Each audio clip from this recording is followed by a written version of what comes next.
আসসালামু আলাইকুম, সবাই কেমন আছেন? আশা করি ভালো আছেন। আপনাদের দোয়ায় আমিও ভালো আছি।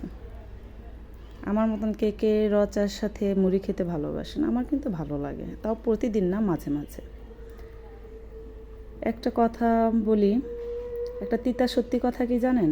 যারা যারা বলে না যে যে বাড়িতে স্বামীর ইনকাম বেশি সে বাড়িতে বউর কদর বেশি, আমি এটা বিশ্বাস করি না। এটা সম্পূর্ণ ভুল। কারণ কি জানেন?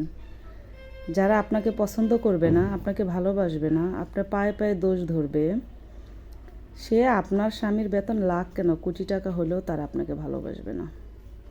তারা ছেলের সামনে বলবে নাতিকে ভালোবাসি, বউকে ভালোবাসি, আসলে না, তারা আপনাকে কখনোই ভালোবাসবে না। আপনার বিয়ে যদি 20 থেকে 30 বছরও হয়ে যায়, তখনও দেখবেন তাদের চোখে মুখে একটা বিরক্তিকর ছাপ। আপনার দোষ ধরা কমবে না। আপনাকে যে দেখে তারা অস্বস্তি বোধ করছে, তাদের আচার ব্যবহার, তাদের চেহারায় আপনি বুঝে যাবেন। আর আপনি যদি তাদের পছন্দ করা মেয়ে হয়ে থাকেন, আপনার দোষ যদি হাজারটাও থাকে, আপনার সাথে মানিয়ে নেওয়ার চেষ্টা করবে, আপনার সাথে থাকবে, আপনার ভুল দোষগুলো মানুষের কাছে বলবে, কিন্তু আপনার সামনাসামনি কখনোই প্রকাশ করবে না। এটাই হচ্ছে পার্থক্য প্রেমের বিয়ের আর পারিবারিক বিয়ের। মিলিয়ে নেবেন।